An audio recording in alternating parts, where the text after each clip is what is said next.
ನಾನು ಒಂದು ಕಡೆ ಹೋಗಿದ್ದೆ ಹಂಗೆ ನೈಟ್ ಫುಲ್ ಫೇಮಸ್ ಅಂತ ಹೇಳ್ಕೊಟ್ಟೆ ವಾಮಿಟ್ ನನಗೆ ಅಷ್ಟು ತುಪ್ಪ ಸುರಿದು ಇಟ್ಟಿದ್ರು ಅದಕ್ಕೆ ಬೈಕೋಬೇಡ್ರಪ್ಪ ಫುಲ್ ಲಾಗರ್ಸು ಆಮೇಲೆ ಅಣ್ಣವರು ಮತ್ತು ಪಾರ್ವತಮ್ಮರು ಕೂತಿದ್ದಾರೆ ಪ್ಲೀಸ್ ಹಿಂಗೆ ಎಳಿತಾ ಇದ್ದಾರೆ ಆಲ್ಮೋಸ್ಟ್ ಎಲ್ಲ ನಾನ್ ವೆಜ್ ಹೋಟ್ಲಲ್ಲೂ ಬೋರ್ಡ್ ಇರುತ್ತೆ ಪ್ರಮೋಷನ್ನೇ ಬೇಕಾಗದೇ ಇರುವಂತಹ ಹೋಟ್ಲು ಯಾವ್ದಾರು ಇದ್ರೆ ನಾವು ಈಗ ಹಲೋ ನಮಸ್ಕಾರ, ನಾನು ನಿಮ್ಮ ಯಶವಂತ್ ಶೆಟ್ಟಿ. ನಾನಿವತ್ತು ಜಸ್ಟ್ ಬೆಂಗಳೂರು ಅವರ ಸೆಲೆಬ್ರಿಟಿ ರೆಕಮೆಂಡೇಶನ್ ಸೀರೀಸ್ಗೆ ಬಂದಿದ್ದೀನಿ.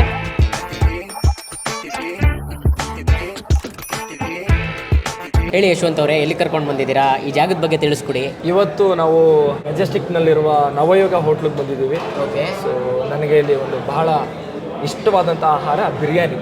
ಆಬ್ವಿಯಸ್ಲಿ ತುಂಬ ಜನಕ್ಕೆ ಇಷ್ಟ. ಮಂಡ್ಯದಲ್ಲಿ ಇದ್ದಾಗಲೇ ತುಂಬ ವೀಡಿಯೋಸ್ ನೋಡಿದ್ದೆ, ಅಣ್ಣವ್ರಿಗೆ ಭಾಳ ಇಷ್ಟ. ಇಲ್ಲಿ ಅಣ್ಣವ್ರಿಗೆಲ್ಲ ಪಾರ್ಸಲ್ ಹೋಗ್ತಿತ್ತು ಶೂಟ್ ಟೈಮಲ್ಲಿ, ಅಪ್ಪು ಸರ್ ಎಲ್ಲ ಬಂದಿದ್ರು ತಿಂತಿದ್ರು ಅಂತ. ಸೊ ಮೊದಲೇ ನಾವು ಮಂಡ್ಯದವರು ಮಟನ್ ಪ್ರಿಯರು, ಸೊ ಟೇಸ್ಟ್ ಮಾಡಬೇಕಲ್ಲ ಅಂತ ಅಂದ್ಕೊಂಡಿದ್ದೆ. ಬಟ್ ಬಂದು ಮಾಡಿದೆ, ನನಗಂತೂ ಭಾಳ ಇಷ್ಟ ಆಯಿತು. ಅವಾಗ ಬರ್ತಿರ್ತೀನಿ ಈ ಸೈಡ್ ಬಂದಾಗ. ಇಲ್ಲಿ ಏನು ರೆಕಮೆಂಡ್ ಮಾಡ್ತೀರಾ ನಮಗೆ? ಆಬ್ವಿಯಸ್ಲಿ ಮಟನ್ ಬಿರಿಯಾನಿ ಸೈಕಾಗಿರುತ್ತೆ, ಚಿಕನ್ ಚಾಪ್ಸ್ ಚೆನ್ನಾಗಿರುತ್ತೆ, ಚಿಕನ್ ಚಾಪ್ ಟ್ರೈ ಮಾಡೋಣ. ಬಾಳೆ ಎಲೆಯಲ್ಲಿ ಒಳ್ಳೆ ಮಟನ್ ಊಟ ತಿನ್ನೋಣ. ಇಲ್ಲಿ ಖುಷಿ ಏನಪ್ಪ ಅಂತಂದರೆ ತುಂಬ ಎಳೆದಾಗಿರುತ್ತೆ. ಮಟನ್ ಅಂದರೆ ಕೆಲವ್ರು ಏನಕ್ಕೆ ಬಿಡ್ತಾರೆ, ಎಳಿಬೇಕಪ್ಪ ಆಗಲ್ಲ ಅಂತ. ಬಟ್ ಚಿಕನ್ಗಿಂತ ಸಾಫ್ಟ್ ಆಗಿರೋ ಮಟನ್ ಸಿಗುತ್ತೆ, ನೋಡಿ ತೊಗೊಳ್ಬೇಕಷ್ಟೆ.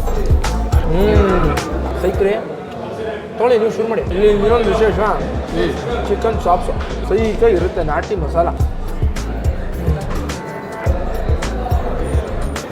ಈಗ ಕೆಲವೊಂದು ಕಡೆ ಯಶವಂತ್ ಅವರೇ ವಿಯರ್ಡ್ ಫುಡ್ ಕಾಂಬಿನೇಷನ್ ನಡೀತಿರುತ್ತೆ, ಅದ್ರ ಬಗ್ಗೆ ನಿಮ್ಮ ಎಕ್ಸ್ಪೀರಿಯನ್ಸ್ ಏನು? ವಿಯರ್ಡ್ ಫುಡ್ ಅಂದರೆ ಯಾವ ಥರ?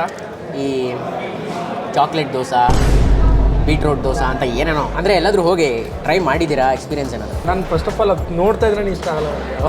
ಈ ಐಸ್ ಕ್ರೀಮ್ನ ಏನೇನೋ ಮಾಡೋದು, ಈ ಐಸ್ ಕ್ರೀಮ್ ಒಳಗೆ ಮಸಾಲ ಥರದ್ದೇನೋ, ಹೌದು, ಯಾವುದೋ ರೋಸ್ಟ್ ಮಾಡೋದು ಎಲ್ಲ ಏನೇನೋ ಮಾಡ್ತಾರೆ, ಅದೇನೋ ನನಗೆ ಅದು ಅಷ್ಟು ಇಷ್ಟ ಆಗಲ್ಲ. ಸೊ ಮತ್ತೆ ಯಶವಂತ್ ಅವರೇ, ಒನ್ ವರ್ಡಲ್ಲಿ ಹೇಳೋದಾದರೆ ನೀವು ಈ ಜಾಗಕ್ಕೆ ಜನ ಬರಬೇಕು ಏನಂತ ಹೇಳ್ತೀರಾ? ಪ್ರಚಾರನೇ ಬೇಕಾಗಿರೋ ಹೋಟ್ಲು ಅಂತಂದರೆ, ಯಾವುದೇ ಮಾರ್ಕೆಟಿಂಗ್ ಬೇಡ, ಪ್ರಮೋಷನ್ ಯಾವುದು ಬೇಡ ಅಂತಂದರೆ ಅದಕ್ಕೆ ಬೇಕಾಗಿರೋ ಪ್ರಮೋಷನ್ ಅವಾಗಲೇ ಯಾವತ್ತೂ ಆಗ್ಬಿಟ್ಟಿದೆ. ಆ್ಯಕ್ಟ್ರುಗಳಿಗೆ, ಆ್ಯಕ್ಟ್ರೆಸ್ಗೆ ತುಂಬ ಇಷ್ಟ ಆಗಿದೆ. ಈ ನೀವು ಕರ್ಕೊಂಬಂದು ಈ ಜಾಗ ತುಂಬ ಟೇಸ್ಟ್ ಆಗಿತ್ತು. Thank you.